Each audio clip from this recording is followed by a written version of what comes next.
అరే, ఈరోజు సాయంత్రం ఇంటికి వస్తున్నావు కదా, లేక ఏదైనా వేరే ప్లాన్ ఉందా అని అడిగాడు రాజీవ్.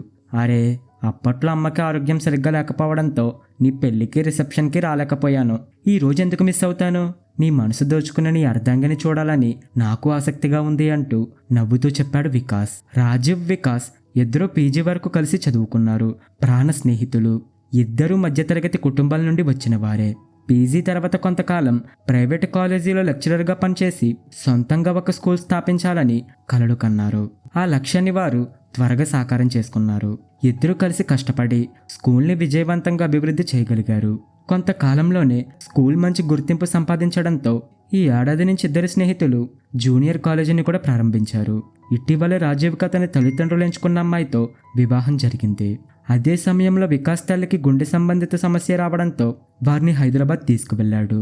దీంతో రాజీవ్ పెళ్లికి హాజరు కాలేకపోయాడు. రాజీవ్ భార్య స్వాతి 3 రోజుల క్రితం కాపురానికి వచ్చింది. అందుకే రాజీవ్ తన స్నేహితుణ్ణి ఈ సాయంత్రం డిన్నర్కి పిలుస్తున్నాడు.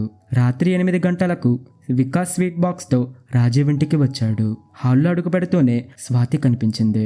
లేత పసుపు రంగు చీరలో, తలనిండా పువ్వులతో, అమాయకత్వం ముట్టిపడుతూ ముగ్ధలా ఉంది. ఎరా, ఆలస్యమైందేంటి అంటూ రాజీవ్ స్వాతి వైపు చూసి, వీడే నా బెస్ట్ ఫ్రెండ్, నా బిజినెస్ పార్ట్నర్ వికాస్ అని పరిచయం చేశాడు. తిరిగి స్వాతి వైపు చూస్తూ, నా జీవిత భాగస్వామి స్వాతి అన్నాడు. స్వాతి, వికాస్ పరస్పర నమస్కారాలు చేసుకున్నారు. రాజీవ్ తల్లిదండ్రులు వచ్చి వికాస్ని పలకరించారు. అందరూ కలిసి కొంతసేపు సరదాగా మాట్లాడుకున్న తర్వాత భోజనం చేశారు. వికాస్ వెళ్లే ముందు రాజీవ్తో, నువ్వు నిజంగా అదృష్టవంతుడివిరా, నీకు అద్భుతమైన భార్య దొరికిందే అన్నాడు.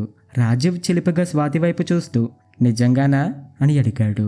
నో డౌట్ అంటూ వికాస్ అందరికీ వీడ్కోలు చెప్పి వెళ్ళిపోయాడు. స్వాతి సొంతూరు ఒక చిన్న పల్లెటూరు. ఆమె డిగ్రీ పూర్తి చేసింది. రాజీవ్ మొదట పెళ్లి చేసుకోవడానికి ఇష్టపడలేదు. తల్లిదండ్రులు వాదించడంతో పిల్ల చాలా తెలివైనది, అందమైనది, చూసి నచ్చకపోతే పెళ్లి చేసుకోవద్దు అని వాళ్ళ తల్లిదండ్రులు చెప్పడంతో పెళ్లి చూపులకు వెళ్ళాడు.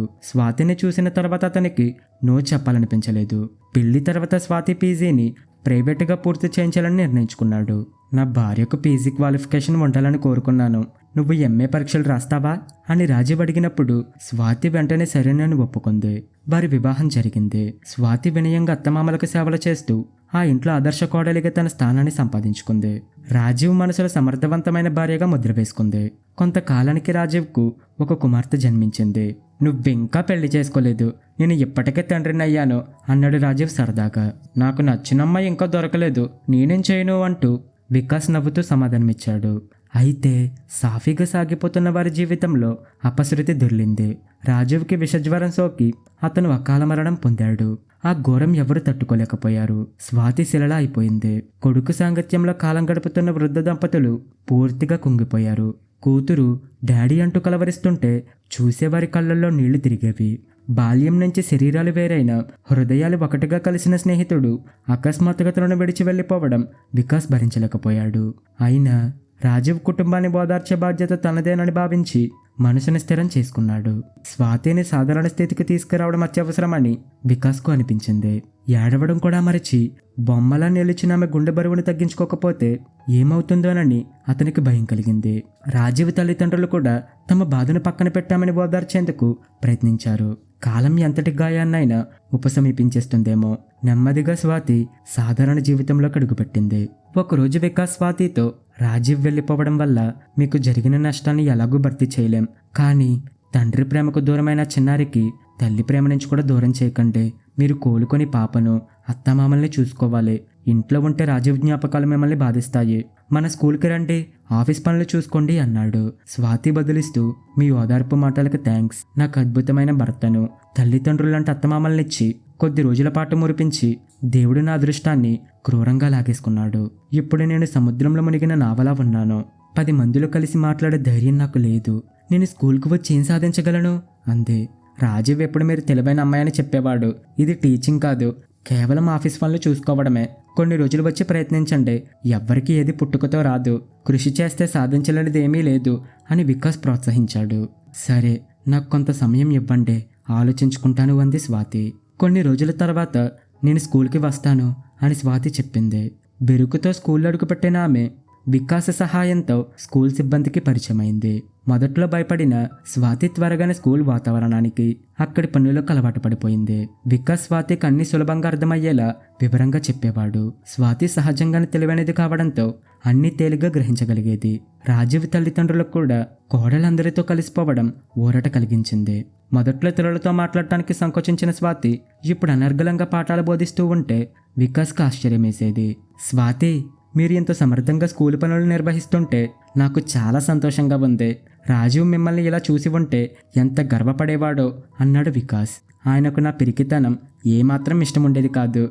ఆయన వెళ్ళిపోవడంతో నా జీవితంలో చీకటి నిండిపోయింది. దారి కనిపించని స్థితిలో ఉన్న నాకు ధైర్యం నింపి వెలుగు మార్గంలో నడిపించిన మీకు నేను జీవితాంతం రుణపడి ఉంటాను అంది స్వాతి. రాజీవ్ మీరు పీజీ పరీక్షలు రాస్తారని చెప్పాడు. ఇప్పుడు రాస్తున్నారా అని వికాస్ మాట మార్చాడు. ఈ నెలలో పరీక్షలు ఉన్నాయి, ప్రిపేర్ అవుతున్నాను అంది స్వాతి. సరే, బాగా చదువుకోండి. మీకు టైం సరిపోదనుకుంటే ఇంటి వద్దే ఉండండి నెల రోజులు. వద్దండి, రాత్రులు చదువుకుంటాను అంది స్వాతి. వికాస్ రాజీవ్ కుటుంబానికి అవసరమైన అన్ని పనులు స్వయంగా చూసుకునేవాడు. అప్పుడప్పుడు పాపను బయటికి తీసుకువెళ్లేవాడు. వారికి కొడుకులేని లోటు తెలియకుండానే చూసేవాడు. వికాస్కి రాజీవ్ కుటుంబంతో సాన్నిహిత్యం చాలా మందిలో అనుమానాలు రేకెత్తించింది. స్వాతి వికాస్ గురించి గుసగుసలు ప్రారంభమయ్యాయి. ఆ మాటలు నేరుగా వినకపోయినా పరోక్షంగా స్వాతి వికాస్ చెవులకు చేరాయి. స్వాతి ప్రవర్తనలో ఎలాంటి మార్పు లేదు, ఎప్పట్లాగే సాధారణంగా ఉంది. కానీ వికాస్ మనసులో కొత్త ఆలోచనలు మొదలయ్యాయి. ఈ విషయాన్ని స్వాతితో మాట్లాడాలని నిర్ణయించుకున్నాడు. మీతో కొంచెం మాట్లాడాలి.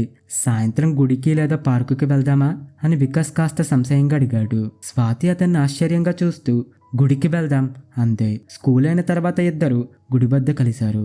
దేవుణ్ణి దర్శించుకొని మండపంలో కూర్చున్నారు. నేను చెప్పాల్సిన విషయాన్ని మీకు నేరుగా చెప్తాను, ఎటువంటి ముందు మాట లేకుండా. మీకు నచ్చకపోతే మనం ఎప్పటిలాగే ఉందాం. కోపగించుకోనని మాట ఇస్తే చెప్తాను అన్నాడు వికాస్. సరే చెప్పండి అంది స్వాతి నెమ్మదిగా. రాజీవ్ మరణంతో మీ జీవితం వాడిపోయింది. అది మళ్ళీ చిగురించాలి. మీరు ఎలాగే ఒంటరిగా ఉండిపోకూడదు. నేను మిమ్మల్ని పెళ్లి చేసుకోవాలనుకుంటున్నాను. కేవలం జాలితోనో మీ పరిస్థితి నలుసుగా తీసుకొని అడగడం లేదు. మీ వ్యక్తిత్వం, మీ నడవడిక నన్ను ఆకట్టుకున్నాయి. మీరు నాకు నచ్చారు. నేను మీకు నచ్చకపోతే స్పష్టంగా చెప్పండి. మీరు ఒప్పుకోకపోయినా నేను రాజీవ్ కుటుంబానికి ఎల్లప్పుడూ అండగా ఉంటాను. ఇది పూర్తిగా మీ ఇష్టం, ఎలాంటి ఒత్తిడి లేదు అన్నాడు వికాస్. కాసేపు నిశ్శబ్దం తర్వాత స్వాతి మాట్లాడడం మొదలుపెట్టింది. లోకులు పలు కాకులు. తప్పు చేయనప్పుడు ఎవరో ఏదో అన్నారని భయపడవలసిన అవసరం లేదు. నేను రాజీవ్తో గడిపిన కాలం తక్కువే అయినా ఆ జ్ఞాపకాలతో ఈ జన్మంతా గడిపేయగలను. పాప రాజీవ్ ప్రతిరూపం. ఆమె భవిష్యత్తును అందంగా తీర్చిదిద్దాలన్నదే నా ఆకాంక్ష. మా అత్తమామలకి ఈ వయసులో నేను కొడుకులు అండగా ఉంటాను. మరో పెళ్లి గురించి నాకు ఆలోచనే లేదు. మిమ్మల్ని నేనెప్పుడు ఆ దృష్టితో చూడలేదు. గాసిప్లకు భయపడి మిమ్మల్ని పెళ్లి చేసుకుంటే వాటిని మరింత పెంచినట్లే కదా. మీలాంటి మంచి వ్యక్తి సహకారం నాకు ఎప్పుడూ అవసరమే. మీకు అభ్యంతరం లేకపోతే మన స్కూల్ స్టాఫ్లో ఉష చాలా మంచి టీచర్. ఆమె ఇప్పుడు నాకు స్నేహితురాలు కూడా. ఆమెను మీరు పెళ్లి చేసుకోవచ్చు.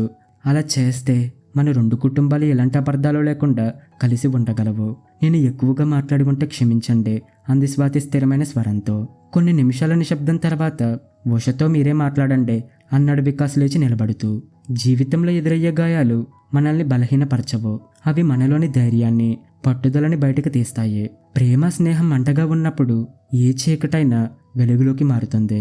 మీ కనుక కథ నచ్చితే లైక్ చేయండి, షేర్ చేయండి. ఇలాంటి మరిన్ని కథల కోసం మా ఛానల్ని ఇప్పుడు సబ్స్క్రైబ్ చేసుకోండి. Thank you friends.